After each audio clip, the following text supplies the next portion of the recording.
Several airlines and ship lines have suspended their services to countries affected by the virus within the West African sub-region. Liberia, Sierra Leone and Guinea currently have had most commercial flights flying them halted as the death toll continued to rise. The UN says the move is unacceptable. To help the three affected countries to effectively deal with this pandemic, the UN believes that air and sea shipping companies should not isolate those countries in a manner that would exacerbate the economic and financial situation that is deteriorating already as a result of this pandemic. Speaking at the UN African Heads Investment Dialogue, UN High Representative for the Alliance for Civilizations, Abdul Aziz Al-Nassar, praised Ghana for its role in championing the fight against Ebola.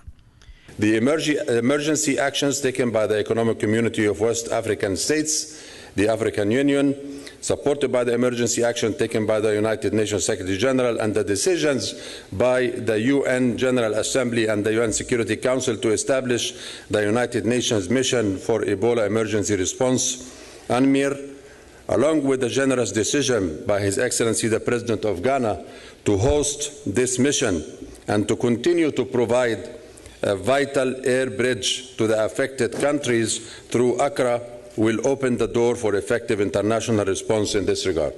President Mahama said the initial response from the international world in the fight against Ebola was slow, calling for more commitment. I visited the three Ebola countries recently as a visit of solidarity to try to break the ostracization that they have been subjected to as a result of the disease.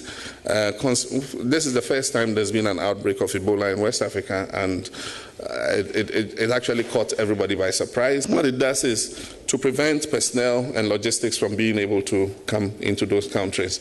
And so as chairman of ECOWAS, I immediately offered to use Accra as a staging post to create an air corridor into the countries. And I had a discussion with the Secretary General, and he accepted. And on the basis of that, we have this new UN mission that's going to take place. And Ghana is willing to offer every assistance to the United Nations to be able to make this mission a success.